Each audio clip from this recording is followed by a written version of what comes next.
ازاي تبقي البنت اللي محدش يقدر عليها بسهولة؟ مشروع باك وتعالي اسمعي. زمان كان اي حد يقدر يضحك علينا ويسكتنا بكلمتين.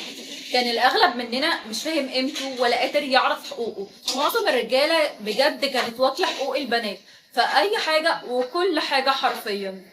عشان كده الجواز الاول كان سهل، لكن دلوقتي مع وعي البنت بقيمه وتقدير نفسها الوضع اختلف تماما، وخطوه الجواز بقت تخلي اي راجل غير سوي يفكر مليون مره قبل ما ياخدها، لانه دلوقتي بقى خايف من وعي وثقافة البنات. وتسأليه سبت خطيبتك ليه يا ابني؟ يقولك لا يا عم دي دماغها شغالة ومثقفة وهتقرفني، انا عاوز واحدة دماغها على قدها.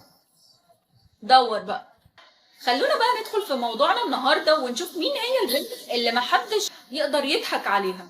مبدئيا مش عشان تكوني البنت القادرة اللي محدش يقدر عليها لازم يكون صوتك عالي وبتزعقي ولازم تعيشي دور البنت الصعبة اللي بيخافوا يقربوا منها.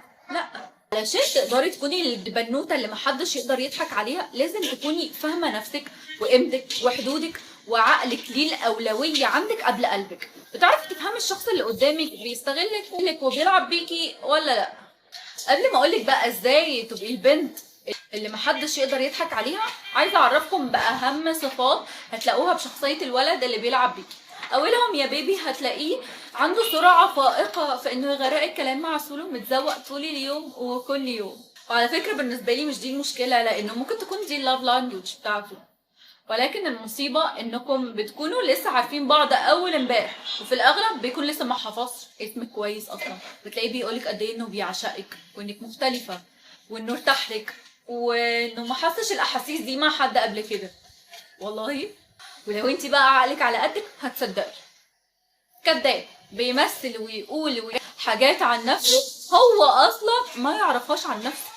فهتلاقي كل مرة الكلام بيتقال بشكل مختلف عن المرة اللي قبلها. نواياه مش واضحة، كل ما تسأليه هو احنا علاقتنا دي تتسمى ايه يقولك لا لا لا لا معلش انا ما بحبش اصنف الحاجات. تصنف ايه يا لا يا هبل؟ انت فاكر نفسك في سوبر ماركت؟ تعالي بقى اقولك ازاي تبقي البنت اللي محدش يقدر يضحك عليها بسهولة. اولا خليكي مركزة وذكية، ما تعيشيش دور البنت الغبية اللي مش عارفة اي حاجة في اي حاجة عشان بس يتقال عليها انها كيوت.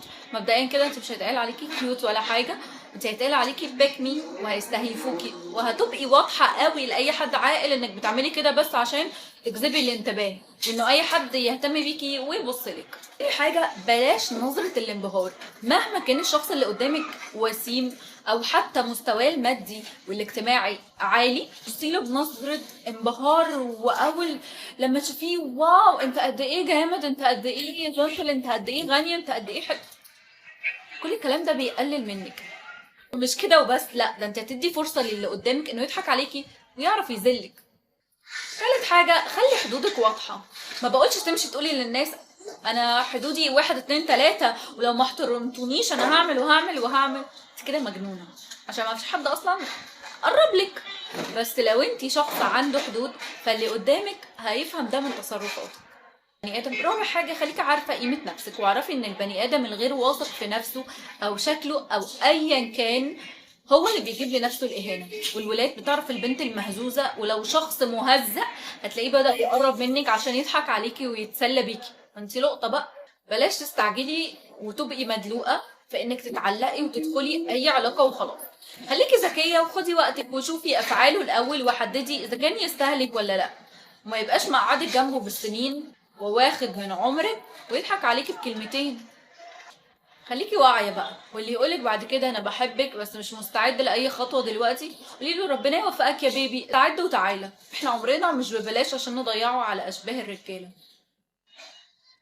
اخر حاجه بقى خليكي بنوته هاديه وراقيه وواعيه وعيتك، عيشي حياتك براحتك وحبي نفسك وخليكي صعبه، مش لانك تنكه ومغروره، لا عشان انتي عارفه قيمه نفسك وعارفه انك غاليه.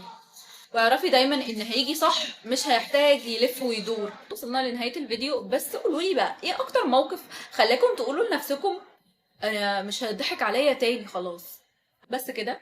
وصلنا لنهاية الفيديو. ايه رأيكم في الفيديوهات اللي من النوع ده؟ حابين في الكومنت حابين فيديوهات اكتر من النوع ده، ولا نكمل في باقي الحلقات بتاعة السلاسل اللي احنا بدأناها مع بعض؟